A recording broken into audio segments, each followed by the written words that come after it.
Welcome to the Social Engineer Podcast, the Human Element Series. This is episode 308. I'm Chris Hadnaghi, CEO and founder of Social Engineer LLC, the Innocent Lives Foundation, and the Institute for Social Engineering. And this podcast has been around since 2009, if you can believe that.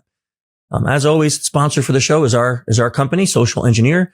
New year, things are happening all over the globe. I mean, you've probably seen it. AI is being used in attacks daily, whether it's phishing, vishing, smishing, or all of the above. We are now performing AI-based social engineering audits. So if you're interested in finding out more about that, just go to social-engineer.com. You can give us a call or an email and we'll be happy to talk to you about that. Also, if you like the topic of social engineering, you should be in our Slack channel. We have, I think, close to 2,000 people in there now every day talking about all aspects of SE, from people who are practitioners to just enthusiasts. And of course, it is a legal and family friendly chat. So if that sounds like you can join us in there. I want to invite everyone to take a moment to go visit innocentlivesfoundation.org. This is the first time you're hearing about that. It's a nonprofit that's been around for almost 8 years now. And our mission is to help stop predators, to geolocate people who traffic children and who create child abuse material. You can get a lot of information on there and you can support us through donations at innocentlivesfoundation.org. Last but not least, if you like the music, it's none other than Clutch, the best rock and roll band on earth. As you know, I'm a huge fan. And if you like the topics and you have guest ideas, just shoot them over. You can do it through email or you can give us a thumbs up and a like on any of the platforms you're on. And we'll be more than happy to take a look at your topic suggestions. Okay, now let's get to the reason we're all here today, which is our guest. Super excited about this one, Lonnie Marts. He's an American creator, entertainer, and host known for his magnetic charm and comedic storytelling. His unique ability to engage audiences has catapulted him into digital stardom with nearly 3 million highly engaged fans. That's something I want to talk about because highly engaged is something that we really have a hard time with. They tune in for his comedic skits and feel-good content on social media. He graduated from Embry-Riddle with an MBA, and his impact goes beyond content creation. He's featured in Forbes and Rolling Stone, and recently earned recognition for his work in DoorDash's Canes Award-winning Super Bowl campaign. That's pretty awesome. Lonnie continues to expand his reach and receive recognition for his work as a speaker, thought leader, representing major social media platforms like TikTok, Meta, on stages like VidCon and Adweek. Lonnie, awesome to have you here. Wow. My team did a beautiful job of writing that bio because I forget most of that stuff on the regular, head down in the weeds type of a thing. They're great. I got to tell them thank you. Holy crap. Yes, I understand that because my team does the same thing. I mean, we're very, very bad at self-promotion. And then I hear that. I did all that? Yeah. Wow, I'm actually kind of cool. It's like, whoa, that guy's neat. Okay. Sick. I tell them thank you, but thank you for having me. Thanks for making the time. I'm a big fan. I read the book. I think I was funny. I was on set somewhere and I found the social engineering book. Like it was a prop, I think, on set. And I was like, oh, it's interesting. And so I'm sitting there reading it in between like takes and stuff like that. And I'm like, oh yeah. Okay. I gotta listen to the podcast and like reach out and like get connected somehow and learn more about this stuff. That's kind of cool. This is great. So yeah, thank you for your service, Thank you. So let me ask you this. How did you get to where you are today? Right? Because we see your background, we see what you did and where you are. Like, did you wake up one day and go, this is what I'm going to do with my life? Or how did you end up here? I think what happened was like, I love attention, I think, and I just found a way to monetize and weaponize that, I guess. Very honest of you. Yeah. My family had like a camcorder. I remember picking that thing up when I was like 6. And I think I just loved like filming like my friends or my family doing all the silly, goofy things. I have a rare disease called liking your family. And so like, I just remember like trying to record them being like their goofy, authentic selves. And then whenever like YouTube and Vine came out, these social media platforms, I was like, oh, I can now like get other people to watch and like participate with me. I can like build a friend group and a community through this stuff. And that gets into parasocial relationships, which I've learned a lot about, over my time doing this thing. But that kind of trend of just like wanting to capture these moments and like share these moments and kind of host and orchestrate it has led me through like making a mockumentary with my track and field team through college. And then after I graduated college, TikTok came out and I started making content on there, trying to see if I could get it to like stick or like get some kind of an audience or a community on there. And then the pandemic hit, and that was the iteration that finally took me over. Like that brought me that was the wave that brought me to where I am today, to the full-time content creator. So I've been trying to figure it out for a while, but I would say full-time doing this, it's just been trial and error and like staying hooked on this thing that I just like that I'm very passionate about and very much enjoy, that kind of continues to bring me like this refreshment. So it's like, it feels like a weird catch-22. It's like, I just do it because I would do it anyways, you know? But fortunately the internet and, the entertainment industry is starting to pay me for it now. So that's kind of how we got here, you know? So one of the things you're known for is your, like what they call your feel good content. Right? Yeah. And that's not common today. Today it's like usually everything's sexualized or violent or whatever. So how did you make the decision? Like, I'm going to be this guy that just doesn't want to go that direction. Because my mom is always watching my content. That's how I made the decision.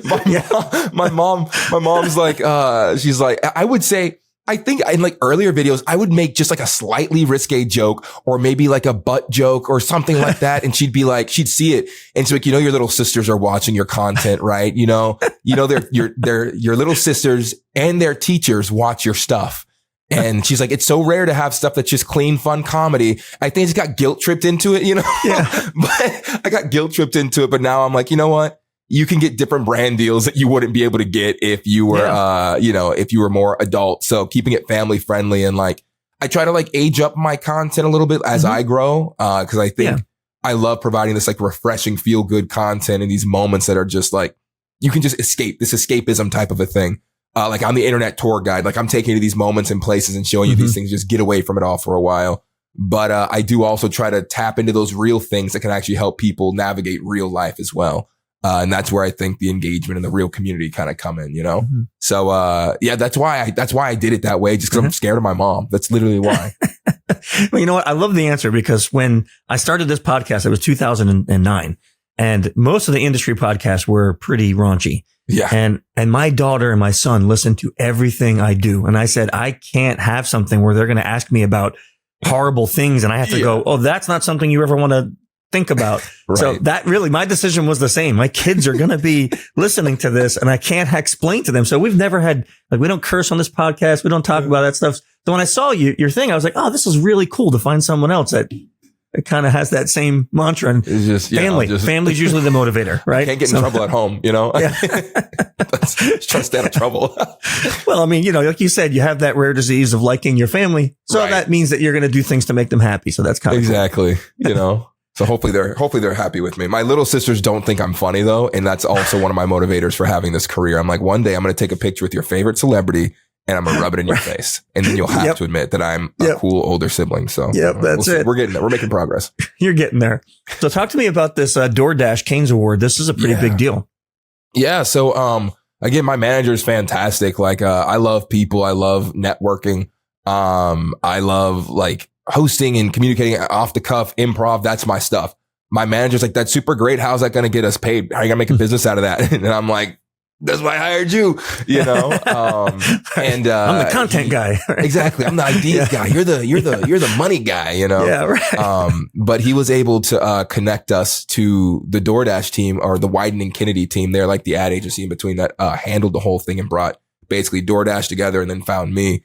And, they were like, hey, we like you. We like what you do. Like, we've seen your skits and stuff like that, but like, we want you to like just use your personality to like communicate with people. We want you to kind of host the online element of this DoorDash All the Ads campaign. So I was the social media element, telling people what's going on moment by moment. It was very experimental. It was very experimental because like there was a lot of pieces that they were like, okay, so what do you want to do about this part? And I'm like, what do I want to do? What do I want to do?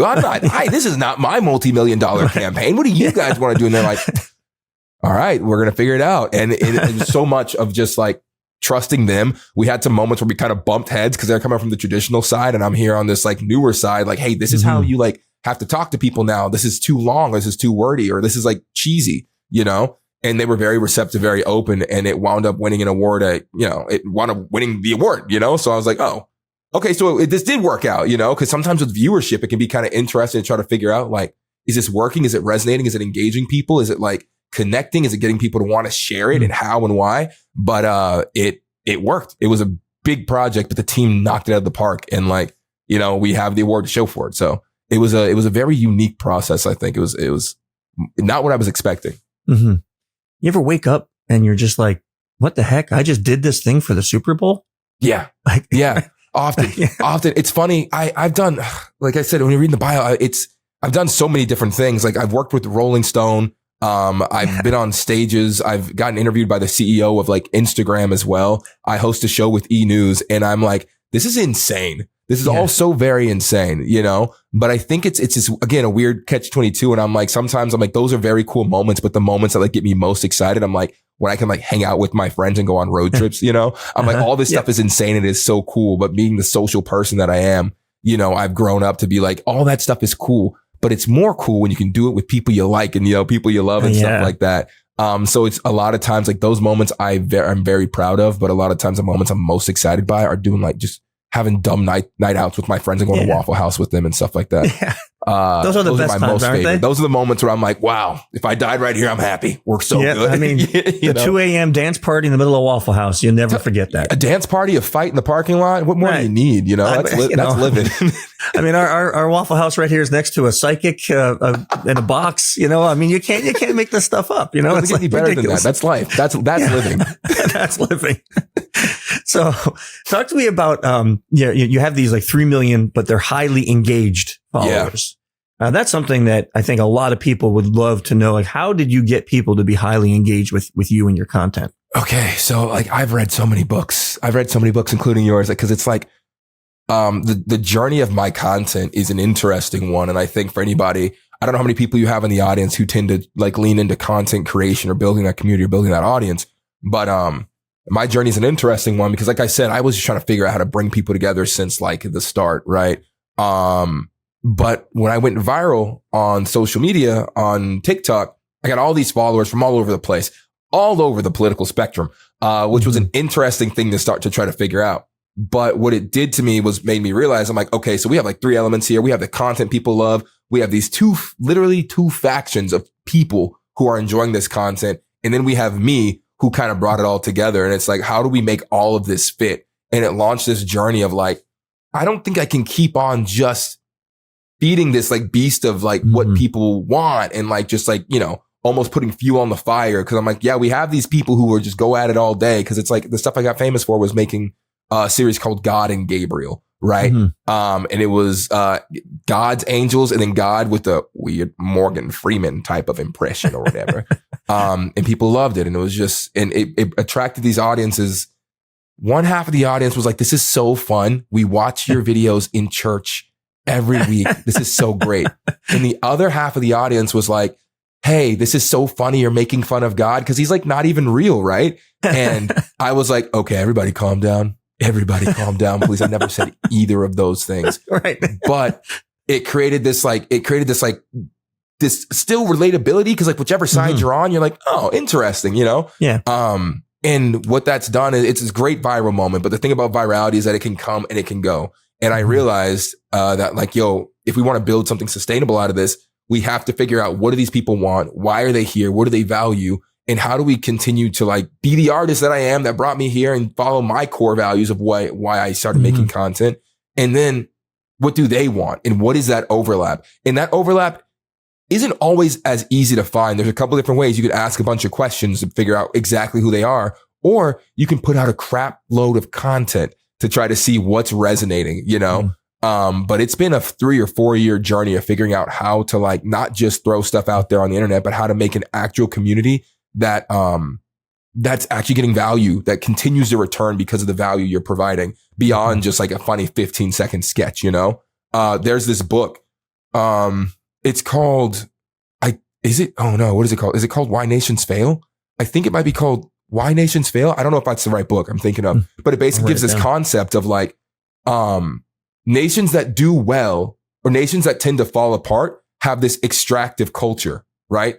They have an extractive community. So it's like whether you might have two spaces that have this, that are in the same geological or geographical area, but they're separated by political boundaries and borders. And one does well because it has a nourishing culture that takes the skill sets and the trades and the values of their people and helps them to improve and develop. And the other one is extractive, whereas it takes from the people and gives to like only the top percentage of folks. And that concept really helped me to kind of look at myself as like, hey, we have a community here. And what kind of community is it? Is it nourishing or is it extracting? And I think a lot of content creators and different folks can be like, what can we get out of the audience here? How can we take from them? But I think whenever you put how to nourish them first and foremost, what do they need? What do they want? What skill sets do they have? and you make that the priority to deliver on, then it helps people to keep on coming back, because people aren't going to come back to something that's not improving their lives in some capacity, you know? Yeah. And obviously you have listeners who tune in every week and they're getting something from this, something here that you're talking about. I know what it is for me. I love just learning, you know, but it's like tapping into them. It's tapping into like what they need, and it's continually delivering. And I think a good community is also one where they care about the well-being of each other. You know, like if you just show up somewhere every week, but like, you know, I don't know who these people are. They don't care about me. I don't care about them. It's hard to call that like a community. But whenever you can get them actually interested in each other and caring about each other's well-being, that's more like, that's how you start to develop I feel like the fiber of a community, you know? And then it's kind of, I don't want to say scaling that, because that feels like inhuman, the exact opposite of what we're talking about with community.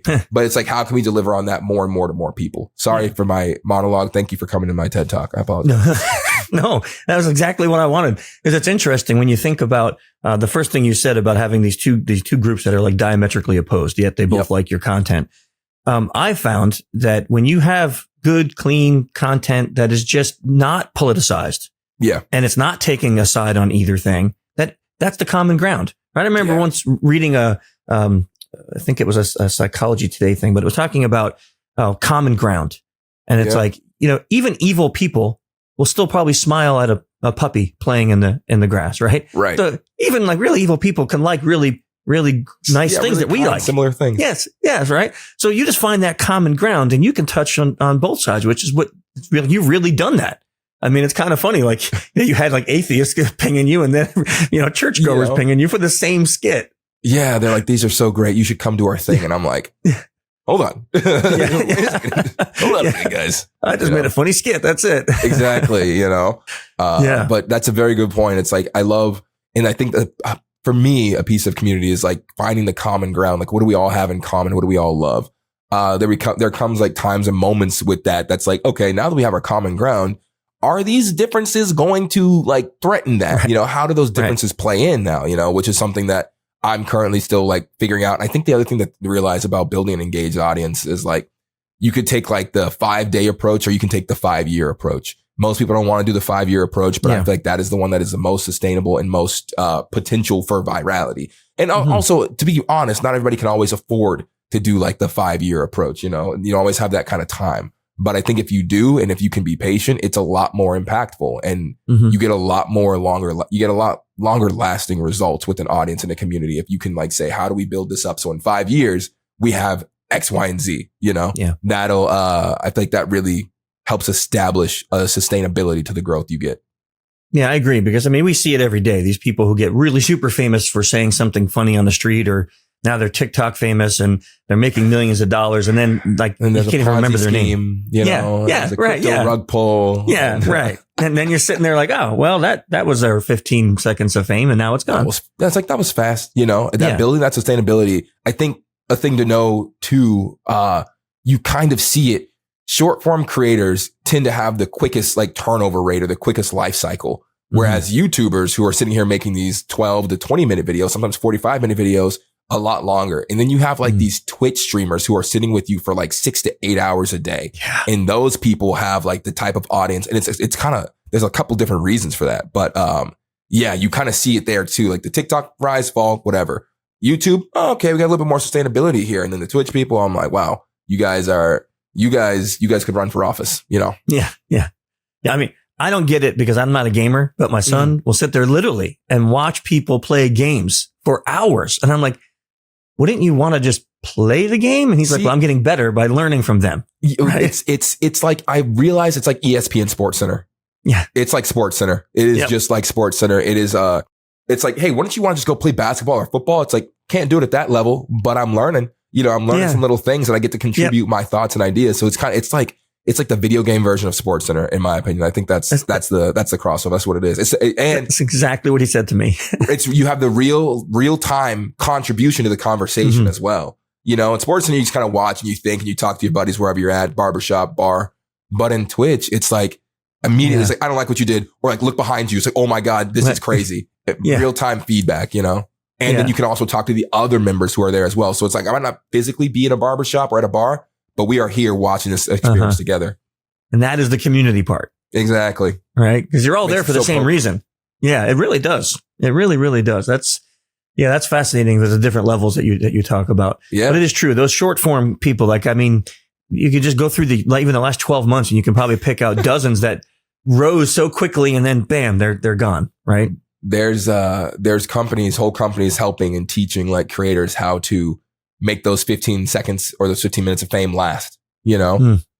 It's funny enough too, like coming from the short form world, my agency is called 16th because they're all like, let's go from 15 minutes to 16, 17, 18. We're making a career now. We're not just doing this quick pop off and like disappear thing. We're building an actual business. And one of the reasons I went with them, I'm like, okay, you guys get it. I get it. So, and they're new and I'm like, you know, early adopter, you get some perks with that. So, I'm like, let's figure this thing out. But yeah, that's a whole ecosystem for sure. But it's obviously working. I mean, cause it's working very well. And it's exciting because it's still like the Wild West with content creation in terms of safety, in terms of, you know, even the social engineering element of things. It's cool. It's great. It's awesome. But, you know, the Wild West isn't always like the safest either. You know, it's like there's the lack of rules can go both ways on things. So it's, trying to find the good people to like band up with and create good stuff and also try to like develop some level of like legislation to keep people safe, but also to help everybody continue rising and to help keep the industry alive. So with that said, how do you think AI is going to affect your industry? I think somebody said that like AI is not going to take people's jobs. People who know how to use AI are going to take people's jobs. And I'm like, yes and no, I think. Some people, Gary Vaynerchuk, if you're familiar with him, he's said like, they're going to be AI content creators and they're going to be like, you know, they're going to be the new face. This content creation stuff might not last forever. It's going to be AI. And I think that has like a handful of truth to it, a lot of truth. I think that could totally happen. And I think that's where I'm realizing, I think I was thinking about that this morning. I'm like, when it comes to community and engagement, there's like this level that is like the cost of community is like annoyance or inconvenience. The cost of community is inconvenience in a sense. Like community is not always the most efficient thing. Like it can be way faster, way more efficient to do stuff by yourself, but there's hardly any good way to streamline community in a sense, you know? It's this thing that no matter what you do takes like, it's so nuanced. I feel like it will always take, other human hands to listen, to sit, and to like organize people and to stay like dynamic and responsive to those things. Perhaps AI can get to the point where they replace content creators, like the face of content creators, but the community and human element that people really love and want, I don't know. I think they could maybe get good at potentially facilitating that, but I don't think they're going to be able to replace the need or the desire or the enjoyment of just like being able to have. And I think that's why so many content creators thrive. Because it's like there is that community element. Like the top streamer in the world, I would love to see an AI replace him, Kai Cenat, like top streamer. I'm like, how do you get an AI to? And how is not necessarily saying that it's not going to happen, but I'm like, how do you do that? You know, how are you going to replace him being as entertaining as he is, and then the community being as ingrained in his entertainment, and him being as ingrained in the community, showing up in person? How do you do that? I don't know. Maybe there's an answer. But I don't think that element will be able to be replaced so easily. I think the content creators who just show up and wear something and like do trendy sounds and audios, you know, have a backup plan. But whenever you're really building in community and that real live social element, that is a very hard thing for AI to just replace, I feel. I would agree. But that's my thoughts. You might know more than me. I mean, I'm sure I know you know more than me. No. But in regards to like what you've seen in the AI space, I'm not, you know, that's my take. Yeah, I still think that like I have paper books. I don't have digital books. I like the feel of paper, right? When I'm reading, I want to take a note and I can't do that on a digital book. Yeah. So I'm still one of those guys. Like when I know I'm dealing with AI, I know it's not real. I don't get duped into thinking it's real. So I want human interaction, not robot interaction, right? Of course. I'm looking for that. So I can see how maybe AI could be used as a tool to enhance. For sure. And like you said, I think it could replace some of those, you know, people just come on the screen and dance and, you know, don't say anything. You know, I think that can happen. Yeah. But I think of people who are really thinking through like you and actually creating a community. I don't know if AI can create a community. I'm not really sure. Yeah. I mean, I think I know I've seen it do some crazy stuff. I know it has the frameworks. I know it has the information. I've learned so much just by using ChatGPT and Copilot. Yeah. Like it's actually insane how much I've learned. And it's like, sometimes it's crazy that I'm like, it's like you have all of human intelligence just sitting right here to like answer, like, how do I delineate between like being a friend and a boss when it comes to work? And it's like, all right, here's some ways you can do it based on your personality. I'm like, dang, wow. Yeah, that makes sense. I'm going to do that. Yeah. Okay. Let's do it. You know, it's like whenever I'd imagine how people felt when libraries were first invented, you know, it's like, I can just go there and find out the info. It's like, yeah, right there. And then type it in, talk to it for a while. It'll tell you what you need to know. But, actually replacing that ability to facilitate and pay attention to the nuance. Maybe it can do it way better than humans, but I'm interested and eager to see it do it, because then I feel like our time will be freed up to do other things that only we can do.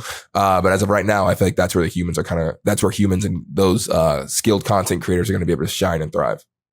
If you really want to freak yourself out, take some of your content, written content and video content, and upload it to ChatGPT, and then say, hey, write this next thing as if you were me. And it's kind of scary how it kind of learns to be you. I wish I could show you my other screen right now, but that is, I've started integrating the writing for it. I've taken a bunch of my skits and scripts, and I'm like, in my style, do it like this. And sometimes it sucks, but most times I'm like, I'm like, this is fine. But even if it gives you the idea, right? Sometimes it just gives you the idea. Like, I'll say, hey, I'm thinking about this. I'm not really sure. Can you help me come up with a few ideas? And I'm like, oh, that's kind of cool. It's a wonderful companion. I think that's the thing. It's a great companion. Whether it's I use it as psychology or therapy light sometimes. Just 5 minutes of dumping all my issues with the person into it. And then it'll be like, all right, sounds like this, and this, do this. And I'm like, that's a great point. It really is. And then I'll use it to like help ideate content. Because sometimes I'm like, I have a crazy idea, and it's like, that's not really relatable. That's a strictly you thing. And I'm like, good point. But it's a great companion, you know? And I think, again, that's where I think like the people who learn to leverage it are going to be a lot better off than the people who get potentially blindsided by it. Agreed. So that's why I like the companies that are trying to teach more literacy with it, and like, hey, everybody get this in your hands, because it's a great tool, you know? Okay. So let me ask you a couple questions as for me, I know I wouldn't be where I am today if I didn't have some mentors in my life. So do you have any people that you look at, you're like, man, I'm not sitting where I'm sitting today if it wasn't for this person or these people? Yeah, man, that's a great question. I have this thing on my wall back there. It says community, consistency, and coaching. And the coaching bit is the mentor, but it's like, those are the 3 C's of success. I think Jay Shetty said it on his podcast once. I don't know if he coined it, but he said it. So, you know, he gets it now. He gets the attribution for now.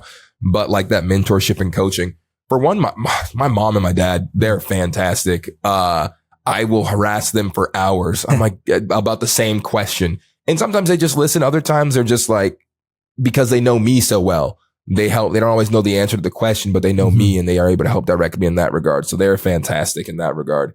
My manager, actually, one of the reasons I brought him onto the team, RJ Thorpe, he's fantastic, because we'll sit and talk about like this kind of stuff, or books, or like, where's the future of the industry heading? And I've had a couple managers in the past who are just like, they just talk a lot, say a lot of things, but he's somebody who's actually dedicated to trying to make like spaces more like accessible, equitable, and like safer for people. And I'm like, that's a crazy lucky thing to have, in terms of somebody you get to work with, you know? And then also, honestly, Gary Vaynerchuk is somebody who also, I'm like, he will chat every now and then. He sends me some little tidbits and info and stuff like that. I also watch a lot of his content, but he's somebody who has been very, very, very, very influential in my social media, like sustainable content career life. And then the last person I'll say is I have a rep over at Meta. Her name is Mitzi Gaitan, and she's fantastic, and she helps me navigate like from the platform side and just thinking about my career and with longevity and a long-term thing. Fantastic people. So those are a few folks who I really have a lot of thanks, or have a lot to be grateful for from. Yeah, that is really cool. If you had to recommend a book, it can be any book about anything. Doesn't matter if it's about what we talked about or not. But if you had read a book, I already wrote down Why Nations Fail. But if there's another one that you think, boy, the people would love to read this. Dang. So one book is hard. You can do a couple if you like. Okay, cool. One book is hard. I'm currently reading through Aragon. I never got to read it, so I'm reading the Aragon series right now. It's great. Just a great break for the brain.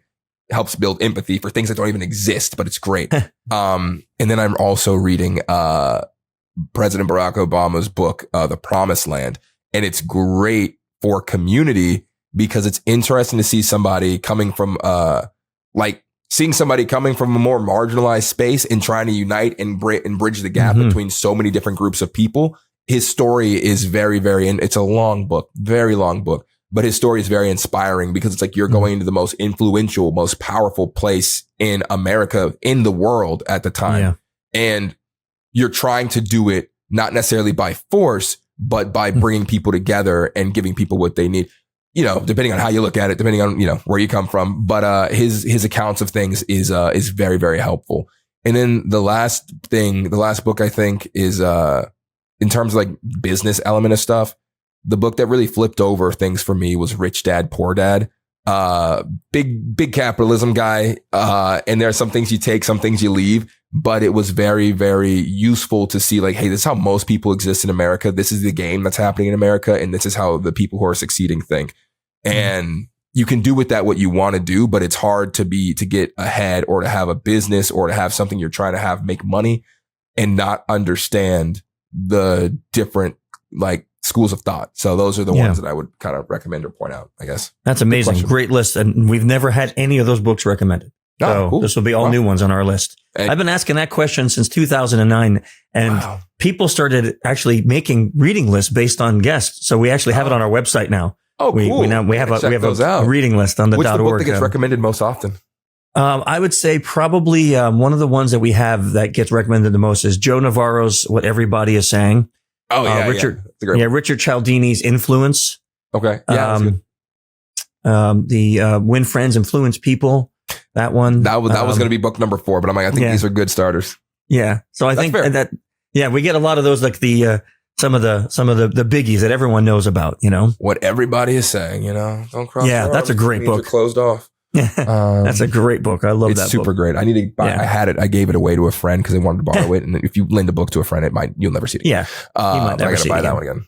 It's a great question. Well, Lonnie, I have a list of all of your social media links, so we'll put them up there. I have your TikTok, Instagram, YouTube, Snapchat, Facebook, Twitter, and LinkedIn. Out of those, if someone wanted to reach out just to see like what you're doing next, what's the best one to hit you up on? Shoot me a DM on Instagram for sure. I'm always on Instagram. That's like TikTok is kind of the playground. Instagram is where I kind of refine stuff, and all the other platforms right now, they're just kind of getting the secondary content.